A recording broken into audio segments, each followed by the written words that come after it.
Le terrain Djadjeba de Kédougou se situant près de l'auberge Thomas Sankara a abrité la journée du festival de football de base initié par le club olympique. Ce que vous voyez aujourd'hui se dérouler dans le terrain, on appelle cela le festival de football de base, autrement dit grassroots. Donc grassroots, c'est un exercice d'entraînement où on mobilise plusieurs enfants en même temps à travers des mini-ateliers. Donc ça ressemble un peu au PCME, mais ce n'est pas le PCME. Donc c'est ça, c'est une technique très connue par les entraîneurs au niveau national et au niveau international. Donc ce matin même, j'ai envoyé un message au président de la Fédération sénégalaise de football pour l'informer de l'activité que nous allons organiser. Il a très apprécié cette activité-là. Et dire également que c'est la deuxième fois que cette activité s'organise au niveau de Kédougou. Un festival grassroots football s'inscrivant dans le cadre de la politique de développement du football de base du club olympique s'est déroulé devant des autorités sportives de la région de Kédougou.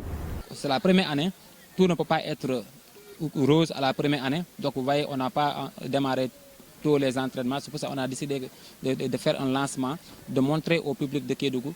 Aujourd'hui, il y a une nouvelle académie qui est là, qui est l'académie du club olympique de Kédougou. Donc aujourd'hui, on va démarrer par un grassroots, par ramener un programme phare de la formation de la petite catégorie, qui est le grassroots. Donc démarrer nos entraînements par cette activité, c'était vraiment lancer un appel à tout le monde. C'est pourquoi on a invité les parents et on se réjouit de compter certains parents parmi nous aujourd'hui, de les inviter, de les présenter l'activité. Un festival qui s'est déroulé devant les amis sportifs, des techniciens de football, des parents, mais aussi des entraîneurs, qui a permis de détecter plusieurs talents de ces enfants de la région de Kédougou. Cheikh Diouf, initiateur Djibi Diop, entraîneurs, ont tous profité de cette occasion pour solliciter un soutien de la part des autorités administratives et locales de la région de Kédougou pour le développement du football dans la région. Mamour Cissé, Kédougou, TSTV. Terrain Djadjeba bu Kédougou nekk ci wetu Thomas Sankara moo jotoon abrité bés bu ñu jagleel festival football de base ñi ko initié moo di club olympique bu.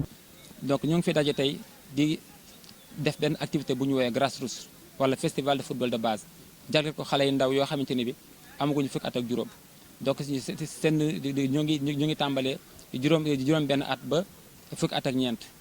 Tranche d'âge boobu lañ nekk léegi ñu ne di tàngal te ñu ne di defal benn activité boo xam ne loolu daf ñuy permettre ñu xam yan xale la tey yàlla may ci wàllum technique yan xale tey ñoo xam ne tey da ngay def ci ñoom tuuti rek ñu mel ne ay Sadio Mané yan xale tey. Festival grassroots football mu ngi amee nag ci cadre politique développement football de base bu club bile.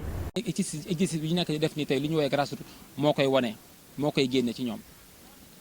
loolu waral tey ñu nekk fi tey fàttali tamit ni grassroots lii mooy ñaareelu yoon ñu koy organiser ci biir ci diwaanu Kédougou donc bu ñu ko fi gëjee def ak léegi ëpp na fukki at donc loolu mooy day wane ni tey ba léegi ni ci wàllum tàggat xale yi des na lu bari loo xamante ni tey Kédougou war nañu ko def parce que soo gisee tey. festival boobu nag mu ngi amee ci kanamu autorité sportive nekk fii ci région bu Kédougou te festival bi permettre na ñu détecter ay talent yu bëri ci xale yi nekk fii ci club bi waaye tamit ci yeneen club.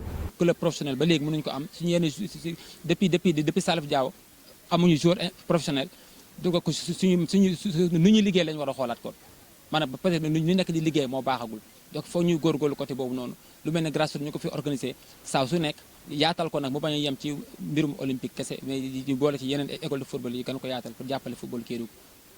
Djibi Diop entraîneur club bi Cheikh Diouf nekk initiateur activité bile nañu profité ci occasion bile ñaan ndimbal autorité administrative locale ngir ñu mën a jàppale football bu Kédougou mu mën a développé wu Mamadou Cissé Kédougou TSTV.